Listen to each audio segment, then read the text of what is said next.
शिव शंकर भोलेनाथ की जय हो। किसी नगर में चंद्रहास नाम का एक राजा था। उसकी पत्नी का नाम कृतिका था और वही नगर में एक ब्राह्मण और ब्राह्मणी रहते थे। उनके यहाँ धन धान्य की कोई कमी नहीं थी, पर उनके कोई संतान नहीं थी।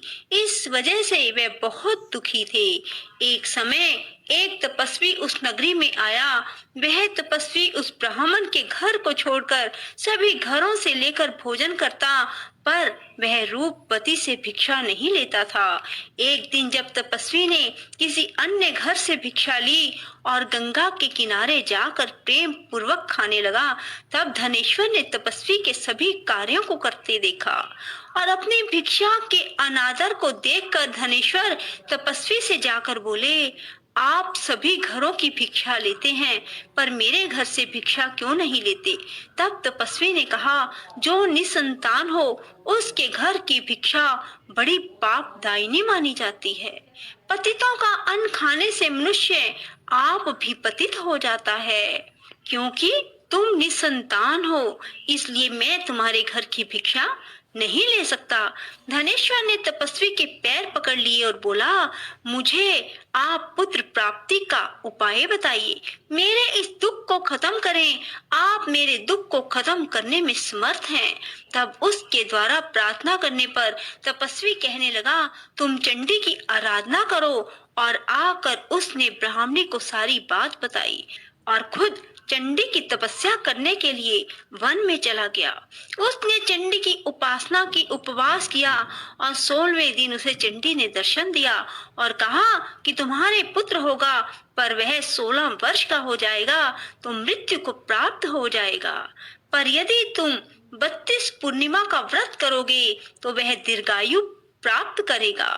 जितनी तुम्हारी समर्था हो उतने घी के दीपक बनाकर शिवलिंग के सामने जगाना, पर ऐसा 32 पूर्णिमा को ही करना। प्रातः काल होने पर इस स्थान पर तुम्हें एक आम का पेड़ दिखाई देगा। पेड़ पर चढ़कर एक आम तोड़ना और घर ले जाकर पत्नी को दे देना।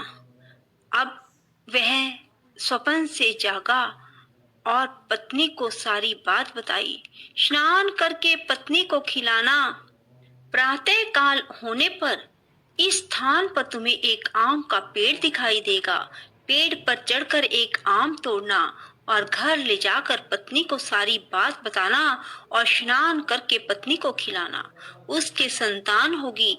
जब वह सवेरे उठा, उसने वहां एक आम के पेड़ को देखा और आम लगा देखा, पर वह आम तोड़ ना पाया क्योंकि आम बहुत ऊंचे लगा था।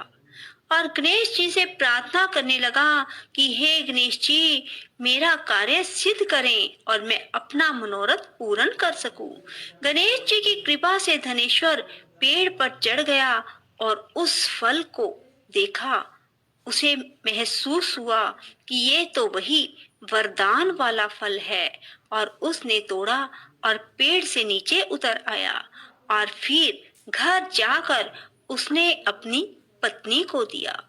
9वें महीने उसके पुत्र पैदा हुआ और पुत्र बहुत ही सुंदर और सुशील था। उसकी माता पिता ने 32 पूर्णमासी का व्रत करना शुरू कर दिया। 16वां वर्ष लगते ही माता पिता को चिंता होने लगी कि कहीं 16 वर्ष होने पर बेटे की मृत्यु तो नहीं हो जाएगी। इसलिए उन्होंने अपने मन में विचार किया कि ये घटना अगर उनके सामने घटित हुई तो क्या होगा। उन्होंने उस बच्चे के मामा को बुलवाया और कहा कि हमारी इच्छा है कि देवी दास को तुम 1 वर्ष के लिए काशी में ले जाकर विद्या ग्रहण करवाओ। उसे अकेला बिल्कुल नहीं छोड़ना, तुम सदा उसके साथ रहना। और इस तरह से उन्होंने अपने बेटे को 1 वर्ष के लिए काशी भेज दिया। किंतु यह बात मामा को नहीं बताई। धनेश्वर ने अपने पुत्र की मंगल कामना के लिए भगवती की आराधना शुरू कर दी और फिर 32 पूर्णिमा का व्रत पूरा कर लिया। कुछ दिनों के बाद मामा भांजा किसी गांव में ठहरे हुए थे। जिस धर्मशाला में वे ठहरे हुए थे, वहां एक बारात ठहरी हुई थी। लगन के समय वर को कोई रोग हो गया। वर के पिता ने कुटुंबियों के साथ विचार विमर्श किया कि वह देवीदास को वर के रूप में ले जाते हैं और बाद में विवाह के अन्य काम अपने पुत्र के साथ करवा देंगे। वर का पिता देवीदास के पास गया और बोला, तुम थोड़ी देर के लिए अपने भांजे को हमें दे दो ताकि लगन का काम सुचारू रूप से हो सके। उसके मामा बोले, वर को जो मिले वो हमें देना, मेरा भांजा वर बन जाएगा। और वे मान गए और देवीदास को वर बनने के लिए भेज दिया। विवाह कार्य विधि पूर्वक संपन्न हो गया। पत्नी के साथ भोजन ना किया और पत्नी ने देखा कि उसकी पति की आंखों में आंसू है। वह बोली, आप उदास क्यों हैं? लड़के ने सारी बात बताई। उस कन्या ने कहा, ऐसा कैसे हो सकता है? अग्नि के सामने मैंने आपको पति बनाया है। देवीदास ने कहा, ऐसा मत कहिए, मेरी आयु बहुत छोटी है। मेरी मृत्यु के बाद तुम्हारा क्या होगा? पत्नी बोली, जो होगा सो देखा जाएगा। दोनों ने साथ में भोजन किया और सो गए। देवीदास ने जाने से पहले अपनी पत्नी को 3 नगों से जड़ी अंगूठी दी और एक रुमाल दिया और कहा कि इसे मेरा संकेत समझकर स्थिर चित्त हो जाओ। मेरा जन्म मरण जानने के लिए एक पुष्प वाटिका लगाओ और वहां नव मल्लिका लगाओ और उसे जल से सिंचित करती रहो। जिस दिन ये सूख जाए, समझ लेना मेरे प्राणों का अंत हो गया, अर्थात मेरे प्राण निकल गए। जब ये फिर से हरे भरे हो जाएं, तो समझ लेना मैं जीवित हो गया हूँ और इसे मेरा संकेत समझना। प्रातः काल होते ही विवाह कार्य संपन्न हुए तो कन्या ने अपने पिता से कहा, यह मेरा पति नहीं है, मेरा पति वही है जिसका रात्रि में मेरे साथ विवाह हुआ था। यदि यह मेरा पति है तो मुझे बताए कि रात्रि में हमारी क्या बातें हुई थी, इसने मुझे क्या दिया। ये बातें सुनकर वर कहता, मैं कुछ नहीं जानता। वह लज्जित होकर वहां से चला गया और बारात भी वापस लौट गई। मामा भांजा काशी विद्या अध्ययन के लिए चले गए और एक दिन काल से प्रेरित होकर एक सर्प देवीदास को काटने के लिए वहां पहुंचा। जहर की ज्वाला से सारे स्थान जहरीला हो गया। पूर्णिमा व्रत की कृपा से सांप उसे काट ना पाया। काल वहां आया, उसके शरीर से उसके प्राणों को निकालने की कोशिश करने लगा और वह मूर्छित हो गया। भगवान शिव पार्वती भी वहां आए।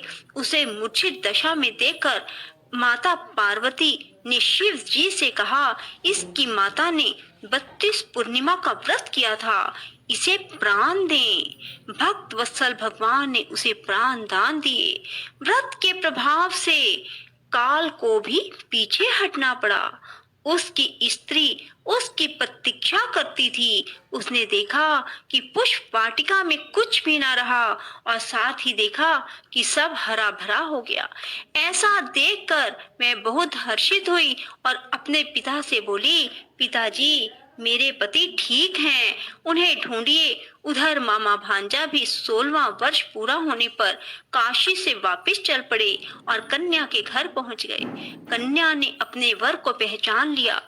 धनेश्वर 32 पूर्णिमाओं के व्रत करने से पुत्रवान हो गया और जो भी स्त्री इस व्रत को करती हैं वह कभी विधवा नहीं होती, सौभाग्यवती रहती है। यह व्रत पुत्र पौत्रों को देने वाला और सभी मनोकामनाओं को पूर्ण करने वाला है।